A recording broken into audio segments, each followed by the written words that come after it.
Behold, the Compaq Presario A900 with its glossy display, glossy palm rest, and its glossy back panel.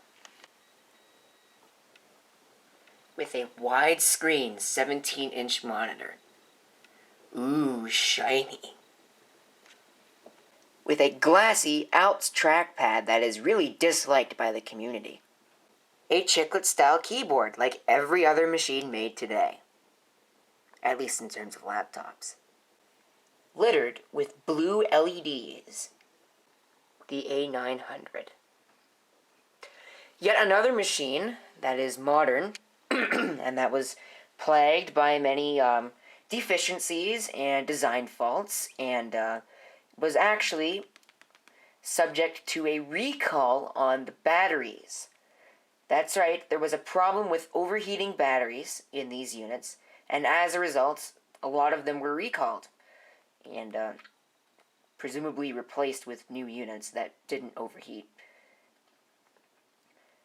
But this one is not one of such machines that is affected by said recall, but it's sad because everything these days is affected by a recall.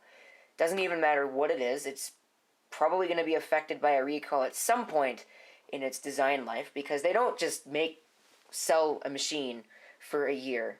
They do, but they don't just... Anyway, whatever. This is an A900, an A948CA to be exact. It is a Pentium dual-core T2390 running at 1.86 gigahertz. It has 2 gigs of RAM. It originally had 1. I put 2 gigs, an extra gig stick in there, which was a pain in the butt to find a stick that would actually be supported by this system in a dual channel configuration, or even supported by the system to begin with, because it's really picky with the RAM that it takes. I think I went through something like, 12 sticks to get one that actually worked. So that was kind of not cool. I put a 500 gig Western Digital Caviar Blue hard drive in it. There is no hard drive caddy with this unit, and it's running Windows 7. But before we take a look at the operating system, let's take a look at the actual machine itself. The entire unit, save the base, is completely glossy. The top panel, the display bezel, the display itself, the palm rest, all that is glossy. Which means stuff like this happens. Plastic gouges. It scrapes. It really doesn't look very good after, This thing's probably 2005, 2006. Maybe 2007. I think it's actually 2007, 2008. Whoops. You can see we have just a typical keyboard for any modern laptop. It has a number pad on it. Something that I think my Toshiba L300D did not have, and the L300D would probably be about the same age as this system. Or it would be anyways. Power supply is not original, but you can easily get your own. If you buy one of those cheapo rocket fish power supplies you can get at Best Buy or whatever, I think it's Future Shop that I got this one at, use the M28 head, and that is what you should use, and that's what works. I have 2 Rocketfish power supplies. I have one inside the PC. This is the one that I actually got with the unit. Where is it? Well, whatever. Wherever it is, the one that's in there is the one that I got with the unit. The one that's plugged in right now is my own. Hinge design, hinge-wise, it's about as sturdy as every other laptop made today. There is some play, more than what I would like, but it's there. There's definitely play, and, well, you can't really ask for much more from a modern system, which is really sad these days. It's a rip-off of Apple's hinge design. The only difference is that it's not an Apple product, and it has a number pad on the keyboard, and it has a 2-button mouse, and the layout's just a little bit different. That's about it. Trackpad also isn't as nice because it's one of these glossy nuisances with the arrows on the side, so I constantly trigger those when I'm trying to move across the screen, and it's just like, that's the most annoying feature ever. most laptops these days have them. And I suppose can't really do anything about that. It is Energy Star compliant, and they feel they need to boast that so much that they have it on the palm rest. Okay, cool. Everything these days is Energy Star efficient. Energy Star rated anyway, so what's the point? This example is dirty. You can see there are some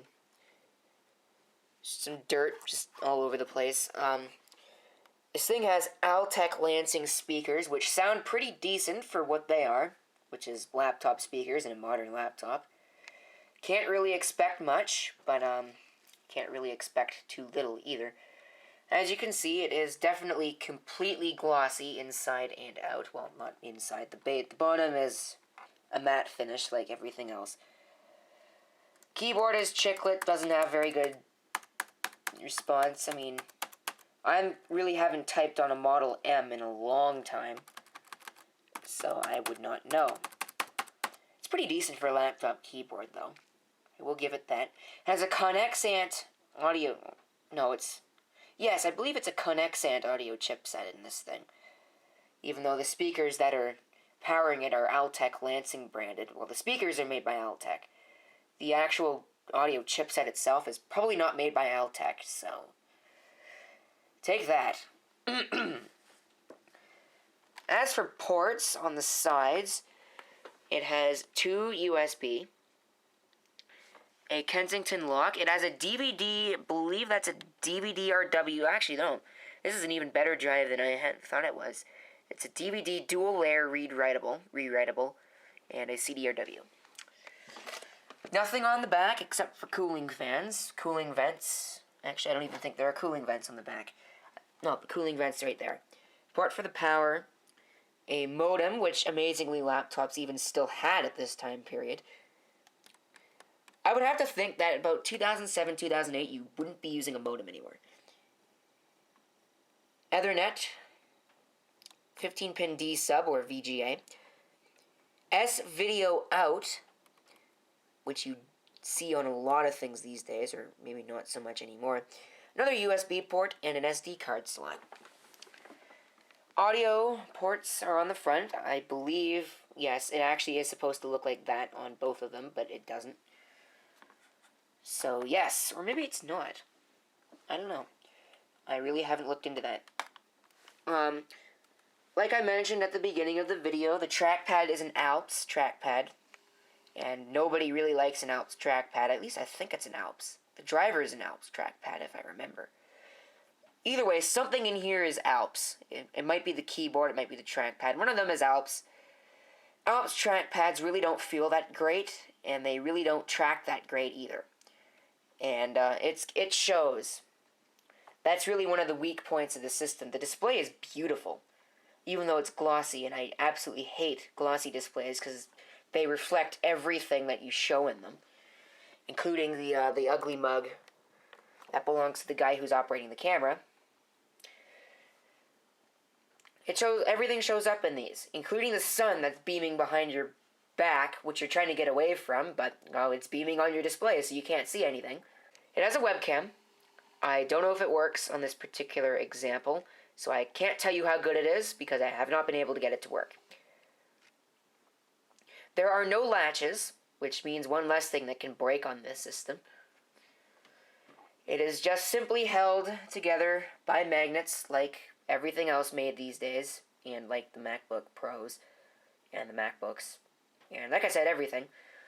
Function keys are denoted by a square around the actual button itself. You have your typical array of function keys. There's really nothing special about anything that's here. Although some keys are definitely really weird. There are 2 end keys, which is interesting. In fact, that's really interesting. In fact, there's only 1 end key, or 2 end keys, and there's only 1 home key. That actually is quite interesting. But that's a neat little thing. I'm going to show you what this is. A lot of you are looking at this thinking that that's a middle mouse button. Is it? Let's find out. I think I've bored you enough. Let's power the system on and see how she runs. I don't know if it's this particular system, or if it's common across everything. What is the key combination? Oh, that's system information. Wrong key. Control-Alt-Delete.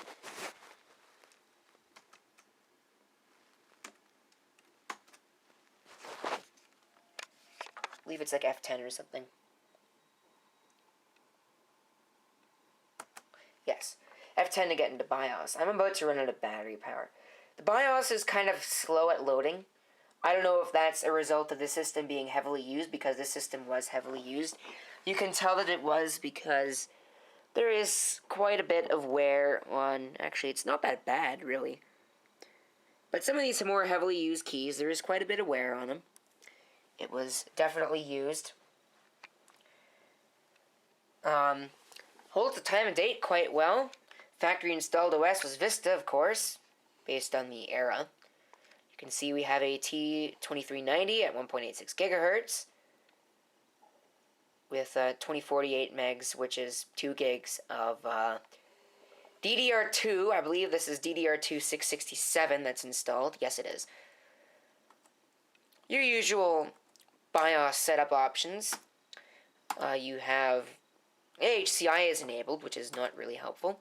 We also have a test for the hard drive and a test for the RAM, which is useful. And there's also a thing called a diagnostic log. We can see here that there are some drive failures. You can see. Interesting. Okay, let's exit discarding changes because we didn't change anything. And it's going to ask us to select our boot device. We want to boot off the main hard drive, which it will do marvelously. This is a zippy system. I mean, it only has 2 gigs of RAM in it, and I can't really upgrade it because I don't have the means by which to upgrade it. But it works for what it is.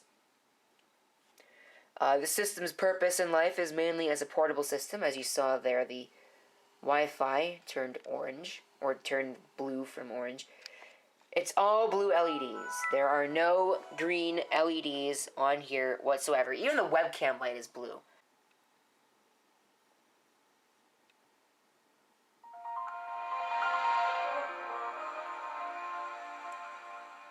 You can get an idea for the sound quality. Cannot reconnect all network drives. That's because my T61 is not powered on at the moment. Does a great job for what it is. Let's take a look at the system specs. There's really not a whole lot to this. It's a no-frills basic laptop that was purchased in like 2008, 2009. I mean, they're great systems, right? People bought them. So, we have a 1.87 gigahertz Pentium dual-core T2390, a 2 gigs of RAM, 32-bit OS. It could run 64, I think. It should be able to run 64. So, considering there are Vista 64 drivers for the thing, they should be able to run 64-bit. So, we can see that we have a 3.1 rating, simply because the graphics are not that great. I believe this thing is Intel. It might be NVIDIA. I think it's NVIDIA. That, or it might be... No, I think it's Unified, so it's Intel. Device Manager. So, here we go. We have a couple batteries, blah blah blah, disk drives, multi-card USB device, that's the card reader. Display adapters is the next thing I'm interested in. Intel 965. So it is Intel graphics. That is, I think that's an LG product.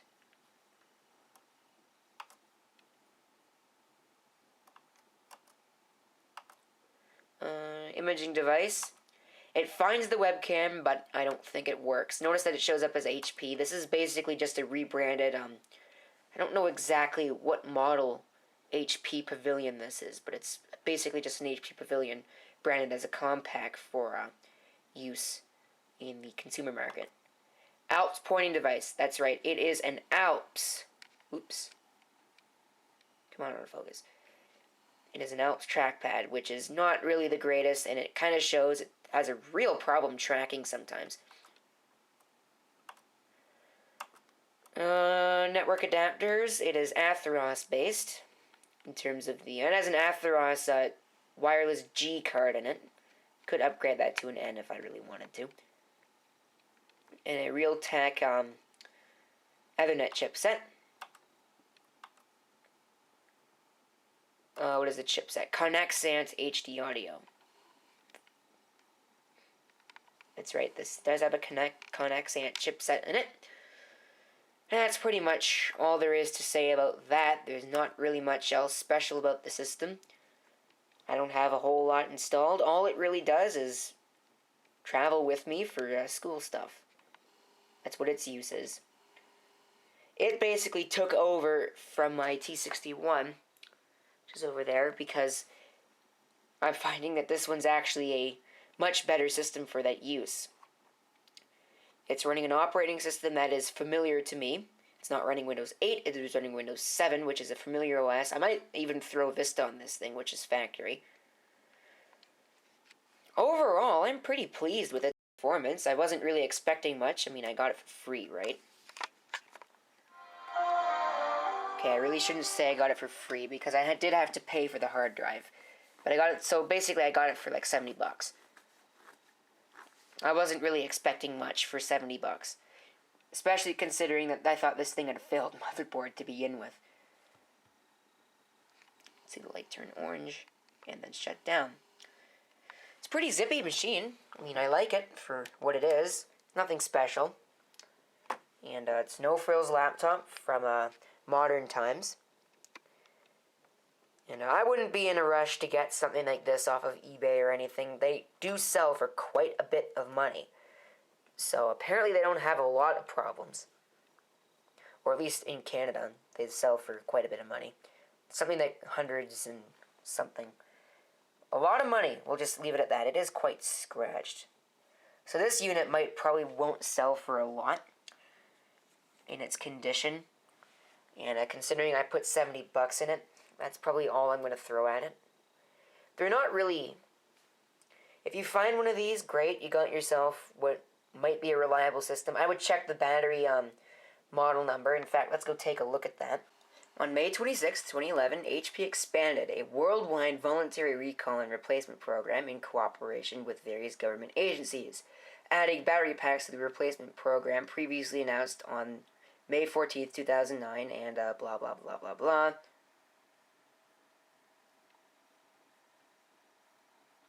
Pose a potential safety hazard, batteries, overheat, fire and burn hazard. So these are the battery packs that are affected. And mine is not listed here. In fact, let's get mine and we'll take a look at it. There's my battery model number. I do not see it listed.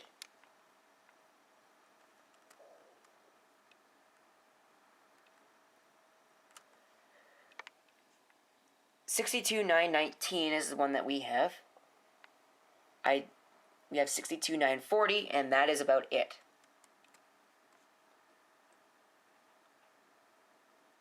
It is not affected by this program. Okay, so there you go. There's a test. So if you have one of these systems, I would make sure you check that model with the ones that are listed there. I believe they were all fixed. They should be all fixed. And thus concludes my little mini product review of this Compaq. I think it's a great system for what it is. I certainly would pay for something like this. More than $70. I would probably pay about $100, $150 for something like this. Granted, if the battery is affected by the recall, I wouldn't pay anything for it. I would just scrap the whole damn thing. But since the battery isn't affected by the recall, hey, awesome laptop. And well, there you go. If you have your comments, feel free to leave them down below. If you have any questions regarding this particular system, shoot me. Well, not literally. I should be able to answer it. I might not be able to answer it, but you never know. And this is CP666 signing off. I hope to see you next time. Till then.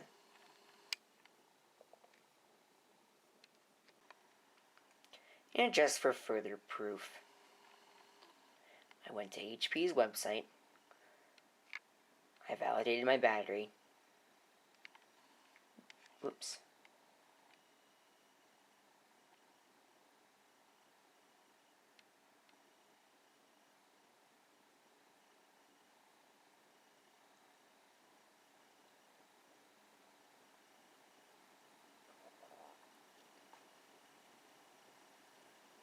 There you have it.